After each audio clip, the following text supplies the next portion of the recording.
मेहता कांग्रेस कार्यालय में block Congress committee व नगर कांग्रेस कमेटी के तत्वावधान में आगामी आने वाली परिसीमन और वृद्धि व 26 जनवरी की पूर्ण तैयारी को लेकर मीटिंग का आयोजन किया गया। इस दौरान पूर्व विधायक रामचंद्र जारोड़ा, पूर्व जिलाध्यक्ष जगदीश नारायण शर्मा, कांग्रेस ब्लॉक अध्यक्ष नेमाराम बेड़ा, मेड़ता नगरपालिका अध्यक्ष गौतम टाक, पूर्व पालिका अध्यक्ष रुस्तम अली, नगर अध्यक्ष जाकिर खान सांखला, पीसीसी सदस्य लालाराम नायक, सुरेंद्र बापेड़िया इत्यादि की मौजूदगी में मीटिंग का आयोजन किया गया। पूर्व विधायक रामचंद्र जारोड़ा व जगदीश नारायण शर्मा ने कहा कि होने वाले परिसीमन व वृद्धि को लेकर प्रत्येक कार्यकर्ता को सक्रिय रहना होगा। अगर इसमें प्रशासन बीजेपी सरकार के दबाव में आकर कार्य करेगी तो उसका खुला विरोध करेंगे। कांग्रेस पार्टी हर स्तर पर विरोध करेगी। बीजेपी अगर किसी भी भ्रम में है तो वह निकाल दे। ब्लॉक अध्यक्ष नेमाराम बेड़ा, नगर अध्यक्ष जाकिर खान सांखला ने पार्टी की आगामी गतिविधियों से अवगत करवाया। वहीं सुरेंद्र बापेड़िया ने कहा कि जो लोग पार्टी के खिलाफ चल रहे हैं उनके खिलाफ जल्द से जल्द कार्रवाई की जाएगी। वे नए मजबूत लोगों को मौका दें। इसके पश्चात अध्यक्ष गौतम टाक मीडिया से रूबरू होते हुए बताया कि वर्तमान विधायक लक्ष्मण राम कलरू अपने पद का दुरुपयोग कर रहे हैं। वे नगरपालिका प्रशासन के कर्मचारियों को दबाव में उनको डरा धमकाकर कांग्रेस बोर्ड द्वारा किए गए कार्य अंबेडकर द्वार वहां पर जाकर फ़ोटो खिंचवाना और जनता को ये दिखावा करना कि ये काम बीजेपी करवा रही है, लेकिन ऐसा कुछ नहीं है। ये द्वार कांग्रेस बोर्ड द्वारा और बोर्ड के पार्षदों द्वारा लिए गए प्रस्ताव के बाद बनाया जा रहा है।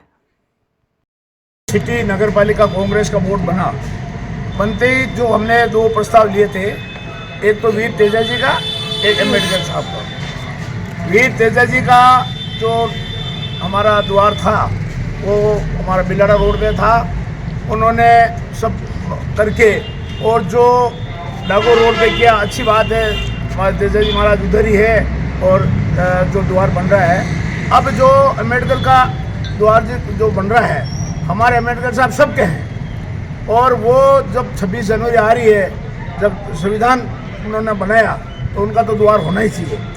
अब कल पता नहीं कौन से मत से वहाँ गए थे, एक मेड़ता रोड के चेयरमैन साहब आए थे और हमारे मेड़ता विधायक लक्ष्मण जी गए थे, और हमारे नगरपालिका के अधिशासी अधिकारी और एक एएन और एक बाबू, हमने वो फोटो देखी जब पता चला। अब मैंने आज पूछा था हमारे बाबू को, भाई कौन से फंड से बना रहे हो और कौन सी एजेंसी है। हमारे मेड़ता नगरपालिका तो खुद सक्षम है, जब दोनों बोर्ड के अंदर प्रस्ताव लेकर के, खाली प्रस्ताव नहीं लिए, टेंडर हमने 1.5 करोड़ का निकाल के, और टेंडर हो चुका है। अब वो जो टेंडर हमको जो हुआ है उसमें हमको बनाना है। पहले जो इन्होंने वीर तेजा जी का जो शिलान्यास किया था वो बहुत गलत तरीके से, जो बाहर के आकर के और यहाँ जब स्थानीय नेता को नहीं बुला करके और खुद जो काम किया है, अब वो तेजा जी महाराज का है, कोई उसका बोल नहीं सकता, रोक नहीं सकता, हम भी नहीं रोकते हैं, हम उनके सब द्वार के साथ हैं, मगर जो उनका तरीका था वो बहुत गलत था। उसी तरीके से ये जो अम्बेडकर साहब का बनाना चाहते हैं, तो मैं आपके माध्यम से कहना चाहता हूँ, एमएलए साहब हमारे नगरपालिका के सिर्फ सदस्य हैं, डिसीजन लेने वाले वो नहीं हैं। मेड़ता नगरपालिका के हमारे जो पार्षद हैं, जिन पार्षदों के बलबूते पे हमारे जो बोर्ड चलता है, उनसे हम पूरा राय लेकर के, यदि जगह चेंज करनी हो, बिलाड़ा रोड पे बनाना हो, मेड़ता रोड पे बनाना हो, जो भी होगा वो हम बोर्ड के सदस्यों के साथ मिलकर करेंगे। और जो अधिशासी अधिकारी और एन गए, वो अधिशासी अधिकारी नगरपालिका बोर्ड के सचिव है, उनका काम ये नहीं है, जो बोर्ड काम कहेगा, बोर्ड के जो सदस्य कहेंगे, बोर्ड का चेयरमैन कहेगा, वो काम उनको करना है। वहाँ जो गए हैं वो अपने मत से बनाए, कहीं भी बनाए, मेड़ता रोड के लाई बनाए और कोई दूसरा गेट बनाए, वो हमें पता नहीं है, क्योंकि हमें कोई बात नहीं हुई है। हमारे नगरपालिका में कोई भी काम होगा वो उसमें ये लिखा जाता है कि अध्यक्ष के आदेश अनुसार, तो अध्यक्ष के आदेश अनुसार ही काम होगा। वो इसलिए दौड़ रहे हैं कि हम काम कर लेंगे, वो नहीं करेंगे तो सस्पेंड करा देंगे। वो 20 दफे सस्पेंड कराएंगे तो भी कोई विकास कार्य, मैं 4 महीने तक सस्पेंड रहा, मगर एक भी ठेका टेंडर निकाल के उन्होंने कोई, मेरे को नहीं लगता है कि वो ऑर्डर दे दिया हो। तो ये तो बहुत बड़ा काम है नगरपालिका कि जो ये परिसीमन हो रहा है नगरपालिका में, पंचायत राज में, उसमें अपने को पूरी जो गाइडलाइन आई है उसके आधार पर अपने को ध्यान रखकर इसमें पूरा भूमिका निभानी पड़ेगी, जिससे ये जो भारतीय जनता पार्टी की जो नीति नीति है, जो उसका सोच है कि हम पंचायत राज में और नगर पालिकाओं में, नगर परिषद में कैसे कब्जा बनाएं, कैसे उनकी पार्टी को, भारतीय जनता पार्टी को मजबूत करें। और अपना जो आज ये परिश्रम के बारे में ये काम काज चालू हो गया है, तो यहाँ के उपखंड अधिकारी है, तहसीलदार है, चुनाव का जो यहाँ कार्यालय है उसमें, और जो अपने जनप्रतिनिधि हैं, क्योंकि नई पंचायतें भी बनेगी, नई पंचायत समिति बनेगी, क्योंकि मेड़ता विधानसभा क्षेत्र, मेड़ता पंचायत समिति में 41 पंचायतें, जिले लेवल पे भी अपने दो, एक जिला अलग बन गया नीलवाड़ा, तो जिला परिषद भी अलग बनेगी, संगठन के भी अलग अध्यक्ष होंगे, पूरा का पूरा सिस्टम बदलेगा।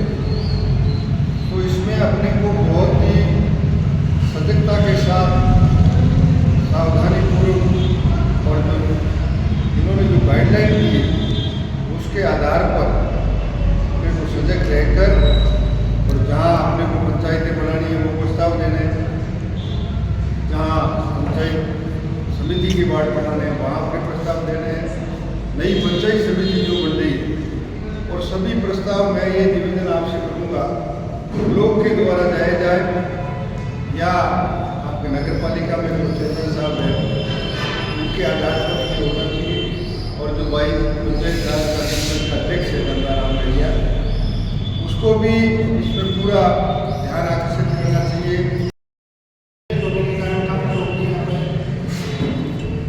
दूसरा ये है परिश्रम के मामले से, ये जो मैंने उस टाइम किया था बहुत अच्छे तरीके से सुव्यवस्थित रूप से किया था। अगर बीजेपी फिर भी अपनी मनमर्जी या कुछ ऐसा करेगी या प्रशासन को दबाव में डालकर ऐसा कुछ काम करने की कोशिश करेगी, तो हम सबको मिलकर एकजुट होकर इसका विरोध करना पड़ेगा।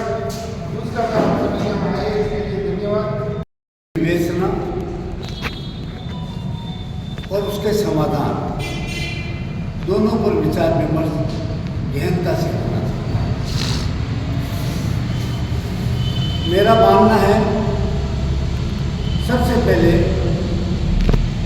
परिसीमन को लेकर बात चली। परिसीमन के संबंध में मेरा निवेदन है कि सबसे पहले तो इस बात का ऐतराज किया जाए कि जब गए चुनाव में ही परिसीमन हुआ है, तो राजस्थान सरकार और चुनाव आयोग को ये कहाँ आवश्यकता पड़ रही है कि वो पुनः परिसीमन कराए। यदि नॉर्म्स में ये आया है कि वार्ड बढ़ाए जाए तो अपने को ऐतराज नहीं करना, क्योंकि यदि वार्ड बढ़ाए जाते हैं तो सुनिश्चित परिसीमन वापस होता है। परिसीमन का जो मुख्य सूत्रधार है वो चुनाव आयोग के यहाँ जो रिप्रेजेंटेटिव है वो उपखंड अधिकारी जी है। तो सबसे पहले तो उपखंड अधिकारी जी के यहाँ से इस बात का पता लगाना चाहिए कि क्या वार्डों को बढ़ाया जा रहा है, और यदि वार्डों को बढ़ाया जा रहा है तो उन वार्डों में किस प्रकार के नॉर्म्स तय किए हैं। गली छोड़ी जाएगी, गली तोड़ी जाएगी कि नहीं तोड़ी जाएगी, एक वार्ड में कितने मतदाता होंगे तो उसका एक वार्ड बनाया जाएगा। इसके संबंध में मेरा तो निवेदन है अध्यक्ष जी से कि 11 व्यक्तियों की ये कार्यकारिणी बनाएगी।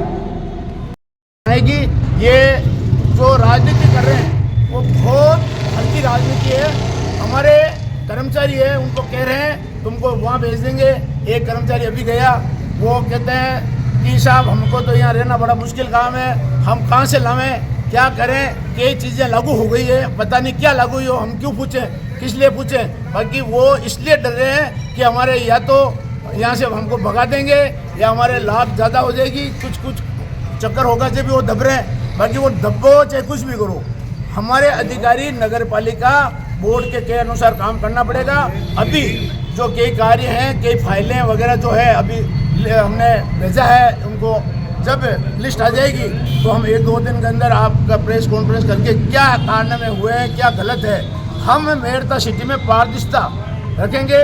हमारे सामने कोई भी हो, कोई फर्क पड़ने वाला, मेरी जो पीठ है वो बहुत मजबूत है कांग्रेस की, हमारे जो कांग्रेसी है बहुत मजबूत है। हम इसलिए किसी से डरने वाले नहीं है, चाहे वो सस्पेंड करें, चाहे डिसमिस करें, चाहे कुछ भी करें। मेरठ नगर पालिका का बोर्ड ये जो 5 साल है वो कांग्रेस का बोर्ड ही चलेंगे आगे 5-4 दिन के लिए, कोई फर्क नहीं पड़ता है, चाहे सरकार हो, चाहे MLA हो, चाहे MP हो, चाहे कोई भी हो, हमारा मेरठ नगर पालिका बोर्ड कांग्रेस का है और कांग्रेस का चलेगा।